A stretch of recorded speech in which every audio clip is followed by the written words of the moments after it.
संतोष नामक एक आदमी विशेष तरह का चिकन मंडी बिरयानी बनाकर उसी गांव में बेचता था। एक दिन वो चिकन मंडी बिरयानी बनाकर बेचने लगता है। चिकन मंडी बिरयानी, विशेष चिकन मंडी बिरयानी, आइए बाबू आइए। ऐसा चिकन मंडी बिरयानी आपको और कहीं नहीं मिलेगा, इसीलिए जल्दी से आइए और खाइए। एक चिकन मंडी बिरयानी का सिर्फ 250 रुपए। जल्दी आइए बाबू, जल्दी आइए। उसके ऐसे चिल्ला चिल्ला कर बेचने के कारण आते जाते लोग उसी की मंडी के दुकान जाकर वहाँ बिरयानी को खरीद कर खाते थे। अरे संतोष, तुम्हारे तरह ये विशेष बिरयानी और कोई नहीं बना सकता। कितना ताजा और कितना स्वादिष्ट है ये बिरयानी। सच में तुमने कमाल कर दिया। ये तो मुझे पता है कि मेरे तरह इस विशेष चिकन मंडी बिरयानी को यहाँ और कोई नहीं बना सकता। ये कह के वो उसकी दुकान आए हुए मेहमान को बिरयानी देते हुए रहता है। ऐसे ही इसकी स्वादिष्ट बिरयानी बनाने के कारण उसके ही नहीं बल्कि आसपास के सारे गांव वाले भी संतोष के मंडी दुकान आके ही बिरयानी खाते थे। इसी कारण उसका दुकान बहुत कम समय में बहुत ही प्रमुख जगह बन जाता है और ऐसे ही उसे बहुत पैसे भी मिलते थे। अब इतने पैसे उसकी आंखों के सामने देखकर संतोष समझ गया था कि उसके जैसे बिरयानी आसपास में कोई नहीं बना पाएगा और इसी कारण उसे घमंड भी आ जाता है। इसीलिए वो आए हुए मेहमानों से घमंड होके बात करता था। ऐसे कुछ दिन बीत जाते हैं। फिर संतोष का बेटा वसंत उसके पास आता है। पिताजी, मुझे डिग्री में बहुत अच्छी संख्या मिली है। मैं चाहता हूँ कि ऊंची पढ़ाई करके पुलिस बनूं। अरे मेरा बेटा तो बड़ा बन गया है, अब इसको पढ़ाने की क्या जरूरत है। ये अगर मेरे ही साथ काम करेगा, यहाँ व्यापार संभालेगा तो हम और पैसे कमा पाएंगे। वैसे भी मैं अकेले कोई काम नहीं कर पा रहा हूँ, मुझे मदद में एक हाथ तो चाहिए ही। और तो और मैं अपने बेटे को काम सिखाकर उसे अपने पास ही रख सकता हूँ ताकि वो मुझे काम में भी मदद करे और इस व्यापार को संभालने में भी। वसंत, तुम्हें पुलिस बनने की कोई जरूरत नहीं है। हमारे पास उतने पैसे भी नहीं है कि तुम्हें पढ़ाऊं। इसीलिए यही बेहतर है कि तुम मेरे साथ व्यापार में साथ दो और यहाँ दुकान में मुझे मदद भी चाहिए। और तो और ऐसे हमारे व्यापार को संभाल के मेरे साथ मदद करते हुए काम करोगे तो पुलिस की नौकरी के वेतन से बहुत ज्यादा कमा पाओगे। और कब समझोगे बेटा, मेरे साथ काम करो, ज्यादा पैसे कमाओ और खुश रहो। अब चुपचाप कल से यहाँ शुरू हो जाओ, ठीक है? क्या मैं अपना पढ़ाई रोककर पापा के साथ मंडी की बिरयानी बना के उसे बेचूं? हाँ, अब अगर पापा की बात नहीं सुनूंगा तो वो बहुत बुरा मान जाएंगे। तो अब करना ही पड़ेगा और उनका बात सुनना ही पड़ेगा। यही सोचते हुए वो निराश होकर अपने घर चले जाता है और इस सोच में पड़ जाता है कि वो क्या करे। अरे हाँ, मैं ऐसा कर सकता हूँ। मैं पापा के साथ सुबह दुकान में उनकी मदद करूँगा और शाम को घर लौटते ही अपनी पुलिस ट्रेनिंग के लिए तैयार हो जाऊंगा। पैसे मैं पापा को पता चले बिना माँ से ले लूंगा। ऐसे तो पापा भी खुश रहेंगे और मैं भी। ऐसे ही उसके बाद उसके फैसले के मुताबिक ही वसंत दिन में अपने पापा के साथ और उनकी मदद करते हुए रहता था और रात में उसकी माँ की सहायता से पुस्तकों को खरीदकर पुलिस बनने की तैयारी करता था। ऐसे कुछ दिन बीत जाते हैं। फिर उसकी परीक्षा का वक्त आता है। परीक्षा के दिन सुबह वो उसके पिता के साथ दुकान नहीं जाता है बल्कि वो अपना परीक्षा खत्म करके वहाँ से दुकान चले जाता है और हर रोज की तरह उसके पिता की मदद करने लगता है। लेकिन रात भर की पढ़ाई के कारण उसे बहुत नींद आने लगती है और वो दुकान में काम करने के बजाय गहरी नींद आने के कारण टेबल पे सो जाता है। टेबल पे सो जाना वसंत के पिता संतोष देखते हैं और गुस्से में उसके पास जाकर ऐसे कहते हैं, वसंत, वसंत, सुबह सुबह तुम्हें नींद क्यों आ रही है? तुम रात भर सोए नहीं?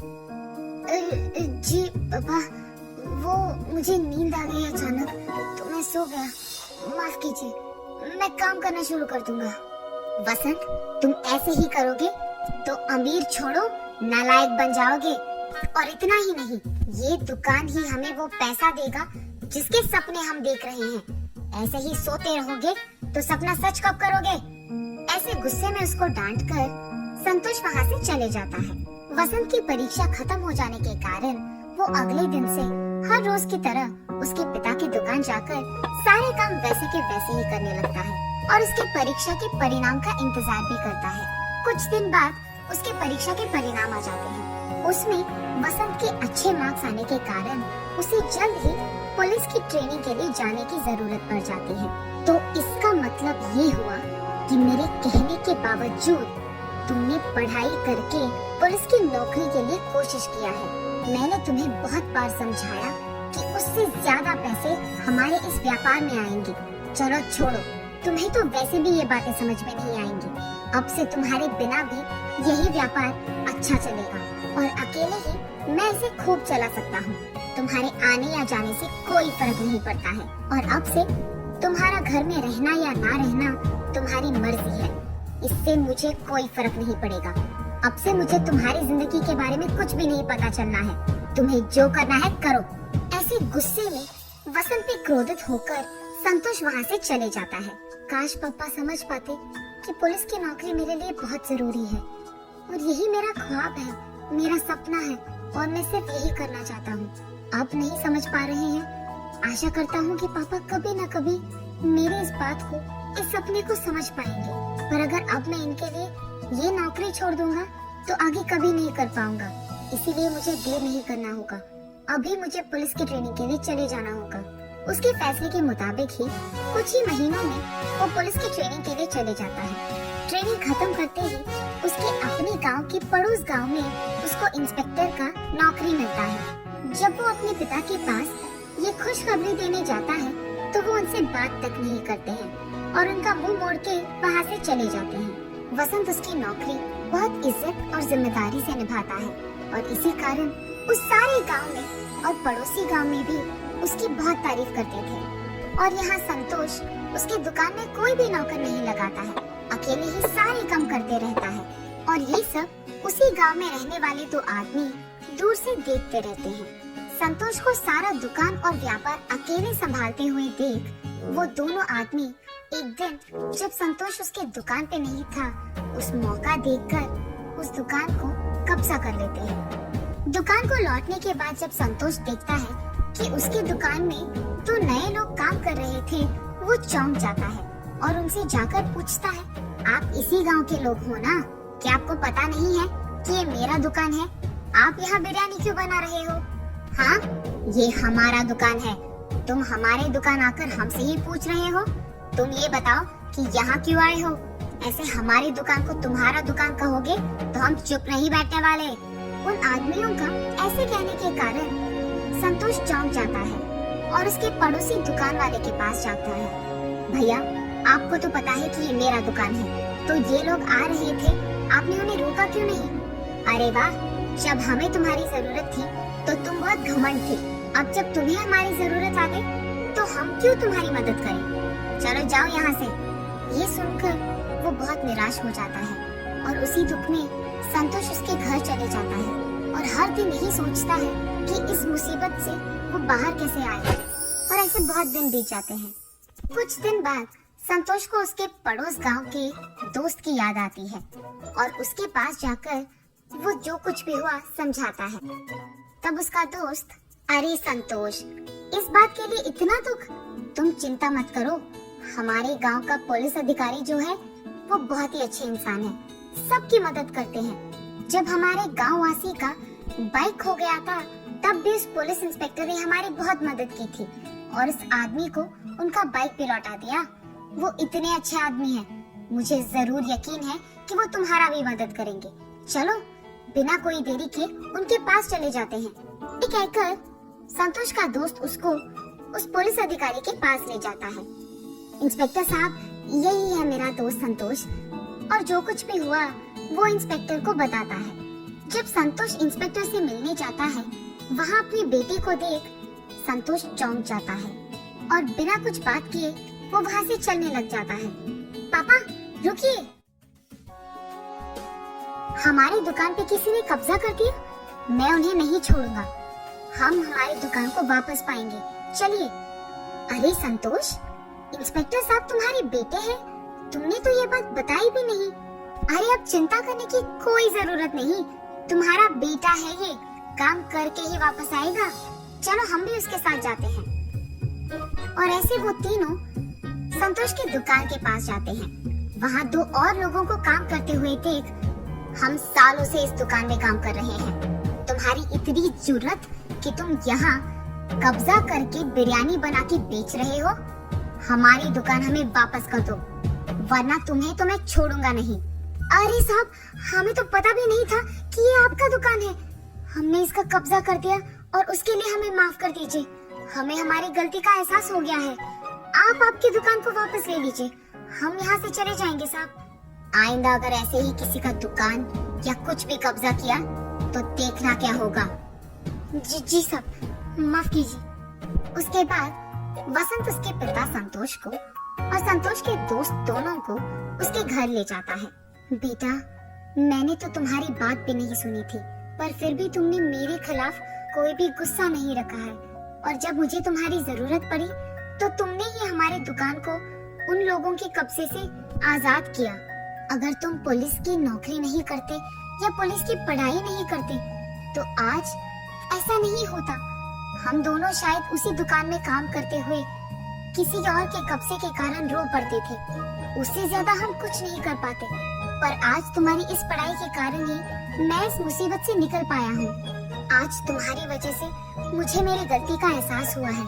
कोई भी नौकरी करते हुए ज्यादा पैसे कमाकर घमंडी रहना सही नहीं है। तुम्हारी तरह अच्छी पढ़ाई करके, मेहनत करके काम करते हुए सारे गांव वालों का इज्जत कमाना सच्चा काम है, और यही नेक और ईमानदार काम है। ये मैं समझ नहीं पाया बेटा, और इसके लिए मुझे माफ कर दो। पापा, आपको आपकी गलती का एहसास हो गया, मेरे लिए यही काफी है। चलो, ये सब भूलकर हम पहले की तरह खुश रहेंगे। तब से संतोष घमंडी व्यवहार छोड़कर सभी के साथ अच्छे से बात करते हुए, मेहनत से काम करते हुए उसके व्यापार को संभालते रहता है, और दूसरी तरफ उसका बेटा वसंत पुलिस की नौकरी करते हुए सबकी सहायता करते हुए खुश रहता है। दोनों मिलकर उनके अपने अपने काम का इज्जत करते हैं और खुश रहते हैं। भुट्टे वाला।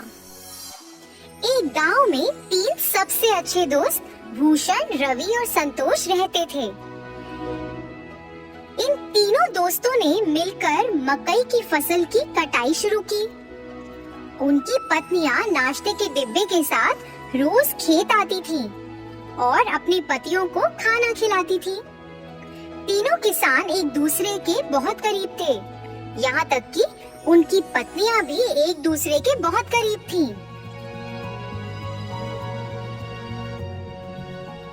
तीनों ने बहुत मेहनत की और बदले में उन्हें बहुत अच्छी फसल मिली। इसके साथ वे गांव के बाजार में मकई बेचने लगे।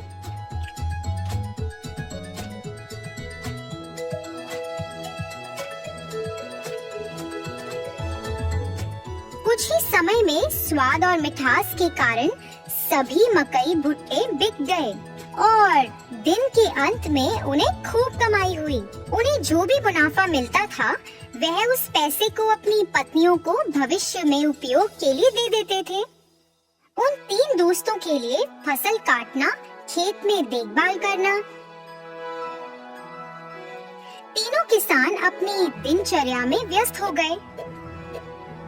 उनकी पत्नियां अपने दैनिक घरेलू कामों को पूरा करती थीं और एक साथ एक जगह बैठकर फिर गपशप करती थीं। फिर एक दिन रवि और संतोष की पत्नी आपस में बैठकर बातें कर रहे थे। फिर भूषण की पत्नी अपने गले में एक बहुत लंबी सोने की माला पहनकर आश्चर्यजनक तरीके से उनके पास आई। अन्य 2 महिलाएं उस लंबी सोने की माला को देखकर आकर्षित हुई और वो भी वैसी माला खरीदना चाहती थी। यह जानने के बाद कि भूषण की पत्नी ने अपने पति की बचत से सोने की लंबी चेन खरीदी है, उन्होंने भी अपने पतियों की बचत से सोना और साड़ी खरीदे और फिर उन्होंने ऐसा करना शुरू कर दिया।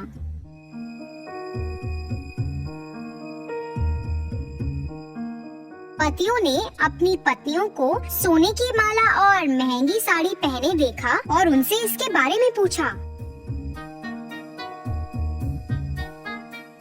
ऐसा बेफजूल खर्च पर पैसा बर्बाद करने के कारण वे सभी अपनी पत्नियों से नाराज थे और तीनों गुस्से में घर से निकल गए और सीधे खेत में आ गए। तीनों ने इस पर चर्चा की। वह उन्हें सबक सिखाना चाहते थे। उन्हें ऐसा लगा कि अगर वह अब सही निर्णय नहीं लेंगे तो भविष्य में नुकसान उठाना पड़ सकता है। इसलिए वे एक विचार लेकर आए जो इस मामले में उनकी मदद कर सकता था। इसे लागू करने के लिए सभी घर वापस गए। हमारे भविष्य के बारे में बिना सोचे तुमने हमारी बचत को बर्बाद कर दिया। इसके बदले में तुम्हें एक व्यवसाय या नौकरी करके अपने सोने और साड़ियों के मूल्य जितना पैसा कमाना पड़ेगा। तुम तीनों आपस में फैसला करो कि इतनी बड़ी रकम कैसे कमाओगे और हमें अपना अंतिम फैसला सुनाओ।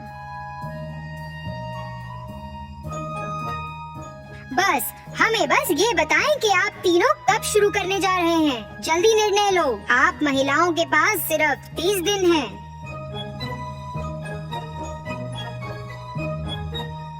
तीनों अपनी पत्नियों को समझाकर घर से निकले। उसके बाद तीनों पत्नियां अपने सामान्य स्थान पर मिली।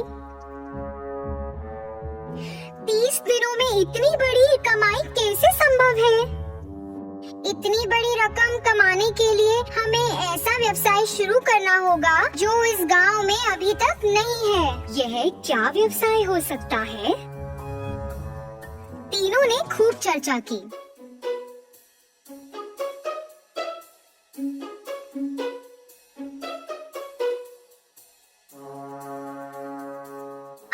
मेरे पास विचार है। हमारे पति से सभी भुट्टे खरीदते हैं। हम 3 प्रकार के भुट्टे बेच सकते हैं। एक कच्चे, फिर एक तले हुए और एक वो जिस पर नींबू, नमक और काली मिर्च का लेप हो। अन्य 2 महिलाएं भी भूषण की पत्नी से सहमत थी। वे तीनों अपने पतियों के पास गईं और अपने विचार के बारे में बताया। उनकी बात सुनकर तीनों किसानों ने सहमति जताई। उस दिन से उन तीनों ने बहुत मेहनत करना शुरू कर दिया, जैसा कि उन्होंने अपने पतियों से वादा किया था। उन्होंने अपनी दुकान के ठीक सामने एक बोर्ड लगाया जिस पर लिखा था कच्चा भुट्टा 15 रुपए, तला हुआ भुट्टा 20 रुपए और तला हुआ भुट्टा नमक, नींबू और काली मिर्च के साथ 25 रुपए। एक महिला ने भुट्टे का छिलका उतारा, दूसरी ने भुट्टे को भूना और तीसरी ने भुट्टे पर नींबू, नमक और काली मिर्च का लेप लगाया। बाद में उन्होंने उसे बेचकर पैसे कमाए। हालांकि ये महंगा था, पर फिर भी लोगों ने उसे खरीदना शुरू किया। 2 दिनों में ही काफी लोग भुट्टे लेने के लिए आए। उस मीठे रसीले भुट्टे के लिए लोग लंबी कतार में खड़े होकर इंतजार कर रहे थे। दिन के अंत में उन्होंने भुट्टे बेचकर 6000 रुपए कमाए। इसी तरह से यह 30 दिनों तक जारी रहा और उन्होंने लगभग 1,80,000 रुपए कमाए। 31वें दिन वे तीनों अपने व्यवसाय से कमाए हुए पैसे लेकर अपने पतियों के पास गईं। पैसे वापस देने के बाद उन्होंने अपने पतियों से वादा किया कि वह अपने व्यवसाय को जारी रखेंगी और कड़ी मेहनत करेंगी। इसी तरह तीनों महिलाओं को पैसों और मेहनत का मूल्य पता चला। उन्हें अपनी गलती का एहसास हुआ। उन्होंने पहले की गई गलती को कभी नहीं दोहराया। उन्होंने अपने पतियों के काम में हाथ भी बटाया। बहुत सारी कमाई के साथ वे नाम और प्रसिद्धि के साथ खुशी से रहते थे।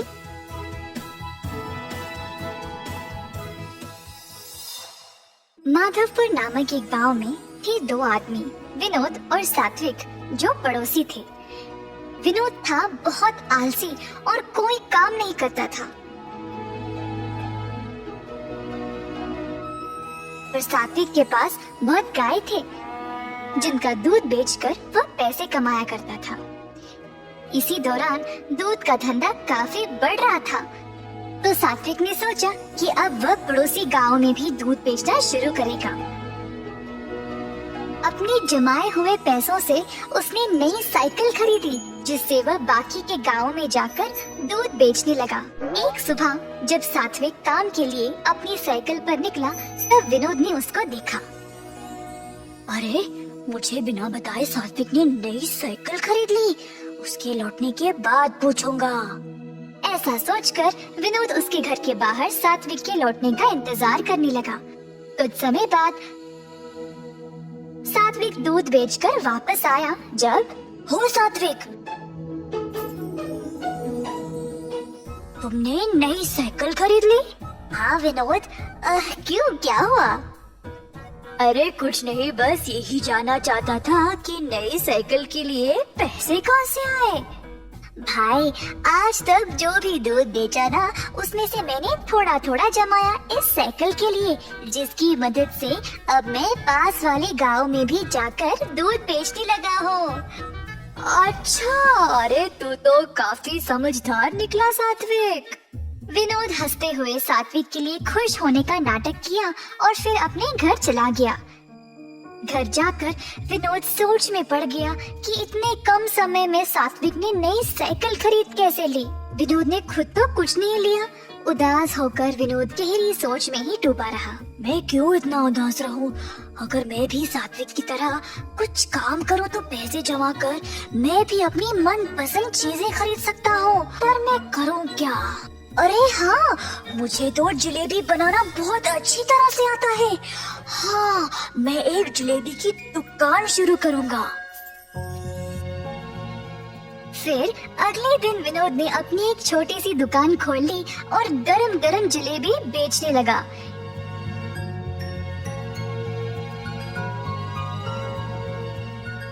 एक जलेबी 5 रुपए, आधा किलो 50 रुपए और 1 किलो 100 रुपए में। इस प्रकार विनोद ने बहुत स्वादिष्ट जलेबी कम भाव में बेचने लगा।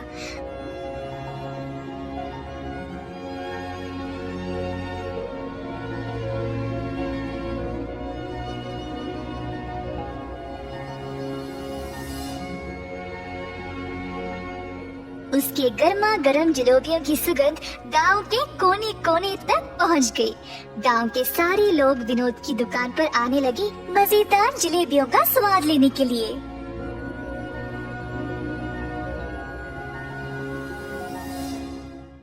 कुछ ही दिनों में विनोद की जलेबी बहुत मशहूर हो गई। एक दिन रमेश नामक एक आदमी उसकी दुकान पर जलेबी खा रहा था। वाह विनोद, तुम्हारे हाथों की बनाई हुई जलेबी बहुत ही मजेदार है। इतने कमाल की जलेबी मैंने आज तक खाए ही नहीं। भाई वाह। ऐसा कहकर रमेश जलेबी के मजे ले रहा था और बाकी के लोगों ने भी उसकी बहुत तारीफ की। पूरे गांव में विनोद की दुकान और भी मशहूर हो गई। अब धीरे धीरे विनोद थोड़ा घमंडी बनने लगा। मेरे जैसे जलेबी तो और कोई बना ही नहीं सकता। मुझे जलेबियों का दाम भी बढ़ाना पड़ेगा, इससे मैं और ज्यादा मुनाफा कमा सकता हूँ। दुकान पे आए हुए सब लोगों को विनोद ने बोला, जी आज से एक जलेबी 10 रुपए, आधा किलो 100 रुपए और 1 किलो 200 रुपए में। एक आदमी उदय जो जलेबी खरीदने आया था, उसने कहा, अरे भाई साहब, जलेबी इतनी महंगी कब से हो गई है? बाकी के दुकानों में तो किलो 100 रुपए में ही बेचते हैं। अगर मेरे जैसे स्वादिष्ट जलेबी कहीं और मिले ना, तो वही जाकर खा लीजिएगा, मुझे कोई फर्क नहीं पड़ेगा। विनोद जैसी स्वादिष्ट जलेबी कहीं और नहीं मिलेगी, ऐसा सोचकर लोगों ने अब महंगी जलेबी खरीदना शुरू कर दी।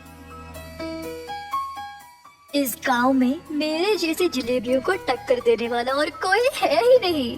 गांव वालों को तो अब मेरे स्वाद की लत लग चुकी है। ऐसा सोचकर उसने जलेबी को तोलने वाले तराजू के नीचे सबकी नजर से चोरी एक छोटा सा भार लगा दिया, जिससे वे लोगों को ज्यादा पैसों में कम जलेबियां बेच सके।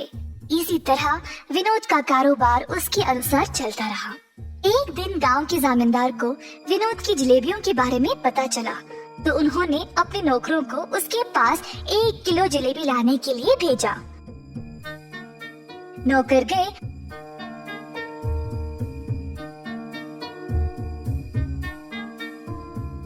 और विनोद के यहाँ से 1 किलो जलेबी ले आए और जामींदार जी को दे दिया। जामींदार जी ने देखा कि जलेबियाँ तो 1 किलो से कम है। मैंने तो 1 किलो मंगवाया था, ये तो उससे कम है। मेरे आदेश का पालन क्यों नहीं किया? कहा जामींदार जी ने गुस्से से। साहब जी, हमने तो दुकानदार को 1 किलो ही देने को बोला था और फिर उसने इतना ही दिया। हमारी कोई गलती नहीं है प्रभु। चलो हम इस जलेबी वाले के पास जाकर देखते हैं कि वह असल में कर क्या रहा है। दुकान के पास पहुंचने ही वाले थे जब जामींदार जी ने एक भिखारी को उस जलेबी की दुकान की ओर जाते हुए देखा तो वह रुक गए और अपने नौकरों को भी रोक दिया। जामींदार जी देखना चाहते थे कि दुकानदार उस भिखारी को किस तरह जलेबी बेचेगा। जामींदार और उनके नौकर पास वाली दुकान के पास खड़े होकर नजारा देखने लगे। एक जलेबी कितने की है भाई साहब? एक जलेबी 10 रुपए। भिखारी के पास थे सिर्फ 2 रुपए, तो उसने वो निकाला और बोला, बस एक जलेबी दे दो। विनोद ने कहा, 10 रुपए की एक जलेबी है, 2 रुपए में नहीं मिलेगी। ये सुनकर भिखारी वहाँ से जाने ही वाला था जब विनोद ने उससे रोककर कहा, हो तूने यहाँ पर खड़े होकर मेरी जलेबियों का सुगंध लिया है, उसके लिए वो 2 रुपए है। भगवान, मेरे पास तो ये 2 रुपए ही है और तुम ये भी इतनी बेरहमी से मांग रहे हो, मैं नहीं दूंगा। इसी दौरान जामींदार जी वहाँ पर पहुँचे और अपने पास रखे हुए पैसों का थैला भिखारी को दिया और कहा, तुम्हारे 2 रुपए के बदले में इस दुकानदार को तुम ये पैसे का थैला दे दो। अरे आप तो बड़े लोग हो साहब, आपको तो न्याय करना चाहिए। अगर आप इस दुकानदार को पैसे दे दोगे तो कैसे? मेरी बात मानो और दुकानदार को ये पैसे दे दो। भिखारी ने माना और पैसा विनोद को देने गया जब जामींदार ने कहा, 1 मिनट रुको, इस थैले को पहले जोर से हिलाओ। भिखारी ने थैले को जोर से हिलाया तो थैले में से सिक्के छन छन करने लगे। पैसों की आवाज सुनाई दी क्या विनोद? सुनाई दी साहब। अगर ये बात है तो फिर भिखारी ने अपना भुगतान दे दिया है। क्या साहब, पैसे तो इसने दिए नहीं और आप बोल रहे हो कि दे दिए? पैसे की आवाज तुमने सुन ली ना, बिल्कुल उसी तरह जिस तरह भिखारी ने तुम्हारी जलेबियों की सुगंध सूंघ ली थी। तुम्हें तुम्हारी जलेबियों की सुगंध के पैसे इस थैले के पैसों की आवाज से ही मिल गई। तुरंत विनोद को अपनी गलती का एहसास हुआ और उसने जामींदार जी से माफी मांगी। तुमने केवल यही गलती नहीं की, तुम्हारे जलेबियों का मूल्य बाकी की दुकानों से बहुत ही ज्यादा है और उसके ऊपर गलत तरीके से तोलकर तुम ज्यादा पैसों में कम जलेबियां बेचते हो। साहब जी, बस एक बार के लिए मेरी गलती को माफ कर दो, मैं ऐसी गलती दोबारा कभी नहीं करूँगा। तुमने आज तक बहुत गलतियाँ की है, तुम्हें तो इस गरीब को एक जलेबी भी देने का मन नहीं किया। अब मैं तुम्हें ये आदेश देता हूँ कि अभी इसी वक्त अपनी इस जलेबी की दुकान को बंद करो। ये बात सुनकर विनोद बहुत डर गया और उदास हो गया। जामींदार जी से गिड़गिड़ाकर माफी मांगता रहा जब उसी रास्ते सात्विक आया। विनोद की परिस्थिति देखकर सात्विक उसकी दुकान पर आया और बोला, जामींदार साहब, मैं आपसे विनती करता हूँ, कृपया आप विनोद को इस बार माफ कर दें। सात्विक के अच्छे स्वभाव के बारे में जानते हुए इस बार तो सात्विक की बात सुनकर उसके अच्छे बर्ताव को ध्यान में रखते हुए मैं तुम्हें माफ कर देता हूँ विनोद। कम से कम अब से पूरा मन लगाकर मेहनत से और ईमानदारी से अपना काम करो। ऐसा कहते हुए जामींदार जी वहाँ से चले गए।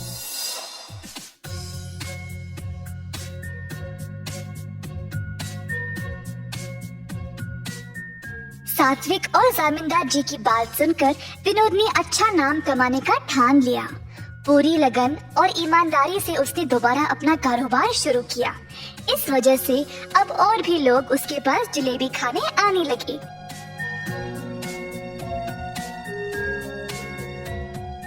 अंत में विनोद खुशी खुशी से और सच्चाई से अपना जीवन बिताने लगा।